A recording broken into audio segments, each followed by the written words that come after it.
málið það ég var að spila á hérna, það var fyrsta tónlistarkvöldið í menntaskólanum við Sund sem var haldið í menntaskólanum við Tjörnina það áður en að starfsemi var alveg flutt og það komu 2 gítarleikarar og hérna spiluðu og þeir tóku Samba Party og Black Magic Woman og það var hálftíma sóló alveg og ég og Eiki vorum að stíga þetta í fyrsta skipti á svið.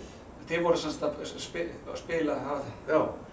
Sem atriði? Sem atriði. Við tókum þetta nokkuð status quo-lög. Ég kunni engin þörgrip. Þið 2 bara? Já, nei, við vorum með trommara og bassaleikara.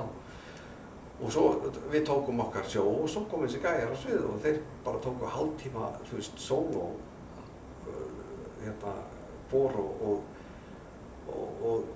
það vældi í gítarunum og ég sá að hreyfa puttana, þú veist, hátt sem ég hafði bara aldrei séð, 16 ára gamall og ég hágrét í strætó á leiðinni heim. Og Ásgeir... Það var bara misboðið. Já, Ásgeir bróðir, Ásgeir Guðjónsson, hann spilaði á bassa með mér þarna og hann sagði Sigurgimmi, við ræddum þessu, ég talaði við Villa bróður. Já, Ásgeir Guðjónsson, hérna bróðir Villa? Já.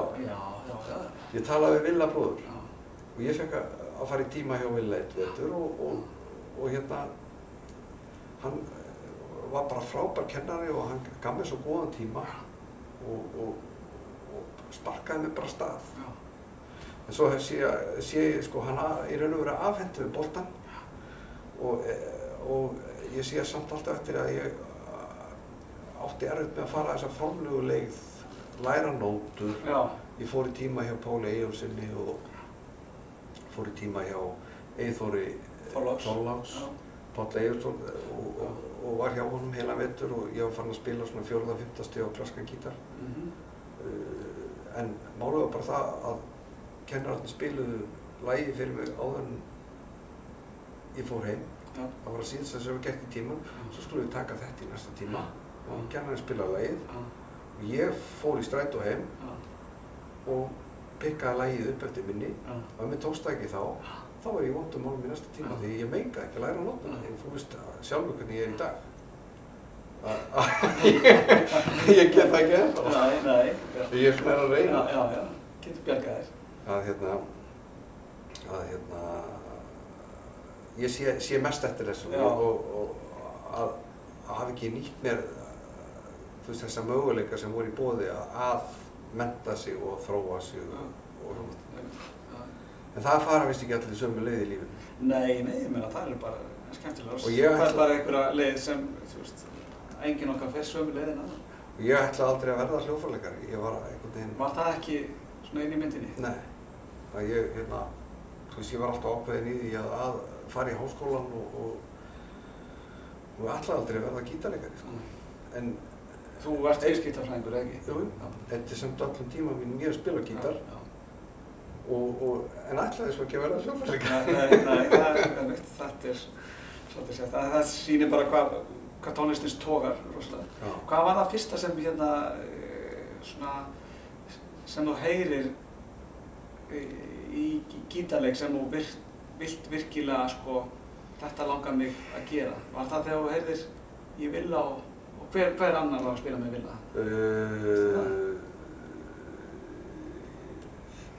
Já, í raun og veru þegar Villi kom á æfingu hjá okkur, þau vorum að undirbúa okkur og hann tók hérna sólóið í hérna Led Zeppelin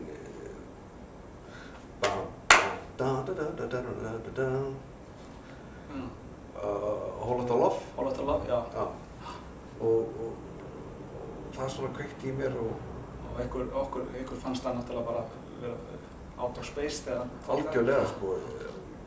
Ég skildi ekkert hvað var að gerast. Og hérna, en svo fór ég í tíma hjá Villa og svo fór maður að reyna að taka eitthvað upp og sko, tók eitthvað beint upp inn á segulband og heyrði sjálfum sér alveg bara kaldur raunveruleikinn alveg beint í andlitið, sko. Ég var alveg að bömmur hringdi í Villa og já, þú vildi bara fá meðferð bara strax. Hringdi bara upp á heilsugæslu. Hann var alveg frábær. Á landrófnum sínum, hann var á svona landróverlöngum sem drifa bara framan þegar hann búinn að brjóta aftur á hrikalega lendingu. En hver þannig að vilji svolítið áhrifavaldur í gítarleik hjá þér? Já. Það alveg greinlegt. Hann einhvern veginn Þú bara fellur fyrir þessu þarna á? Hann sparkaði mér af stað Já, setti þig í gang svolítið. Já, ég fór í tíma til hans og hann kannski sýndi mér eitthvað. Og svo sett hann bara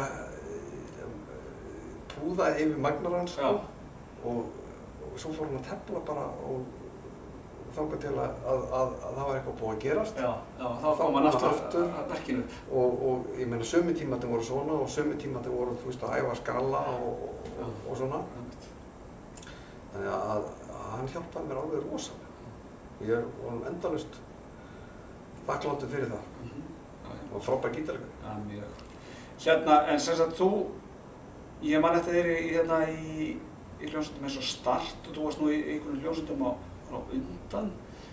Hvað voru fyrstu svona skrefin þú byrjar með Eika, þú og Eiki eru svolítið svona... Já, við vorum eiginlega... Þið og Úriða Hippi eru svona eitthvað sem maður getur ekki náð einhvern veginn í sundur. Við vorum eiginlega sama í öllu sem við gerðum, við æfðum fótbolta saman og alveg frá því 11-12 ára bekk sko. Þá vorum við svona samloka sko. Og hérna við byrjuðum að æfa tónlist í menntaskóla, við féllum báðir, byrjuðum á sama tíma í menntaskóla, féllum á sama tíma. Ég var með 2,78 í meðalengur og Eiki var aðeins herri. Og þá sagði mamma, jæja Eiríkur, nú ferð þú að vinna, þetta gengur ekki, þetta er bara rugl. Eiríkur fór í öskuna sko og hann hefur nú aldrei verið sko neitt stressaður yfir að taka strætó, sumir get ekki tekið strætó sko þegar þeir spila hljóðfæri sko eða eitthvað.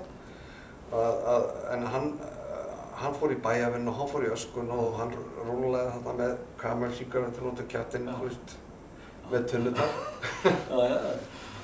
Og hérna, en svo spiluðum við saman í menntaskóla og vorum í hljómsveitum eins og Amon-Ra sem var... Já, alveg rétt, ég vissi það til líka. Það var skemmtilegt. En þá hafið þið farið á Norðfjörð bara. Já, voru þar... Og verið þar bara í Víking í 1 ár eða ekki?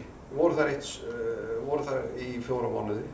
Spiluðum bara allt Austurland og þá var Amon-Ra vinsælasta hljómsveitin fyrir austan. Já, þetta var... Og þetta var óbúslega skemmtilegt fyrir okkur menntaskólastrákana að koma þarna. Þetta er svona fyrsta alvöru hljómsveitin svona... Við vorum einnig síðan Octopus. Octopus, já. Og Jón Ólafsson bassaleikari kom þá úr Kabarett inn í það með okkur. Og Gústi á trommur? Gústi þyrill á trommur, alveg þyrla endalaust. Og við spiluðum mikið í klúbbnum og líka upp á velli. Já, ég man mér eftir. Þá varst þú í hérna, hvað heit bandið þetta? Ég var í nokkrum Reykjavík. Nei, þú varst ekki í Drift? Ég var í Laufinu. Þú varst í Laufinu, og við spiluðum í Þórskafi og við vorum í raun og veru farnir að spila á Picasso var í raun og veru fyrsta, nei ekki Picasso, það var einhver hljómsveit sem ég var í og við byrjuðum að spila í Þórskafi sko, 16 ára gamlir. Þá var ég, það var bara ár eftir ég byrjaði að spila á gítarinu. Já, þá ertu bara hent út í djúpurlöðina? Þá spiluðum við á Þórskafi fyrir hérna og það var Sigtryggur var dyravörður og hún var hérna frúinn á peysufötunum. Já. Þórskafi var ekki vínveitingastaður þar? Jú. Það var vínveitingastaður? Nei, við vorum á Rauðli. Rauðli, já. Við vorum í hardcore stöff. Þar voru sjómennir. Sjómennir komum í land. Alla daga. Og þeir voru alltaf í svona lakkrís, svartum fötum með briljantín og unglingahljómsveitin hefur hentað vel. Já. Við spiluðum þarna, þú veist, alveg helling. Og svo vorum við í Þórskafi. Og hérna, síðan kom Octopus og Klúbburinn og Amon-Ra. Svo Start. Þið hafið náttúrulega horfið úr bransanum í Reykjavík þegar þið fóruð Já, þetta var svo stutt, þetta var bara 1 sumar. Svo reyndi Amon-Ra að vera til í Reykjavík, það gekk svona... Það gekk ekki.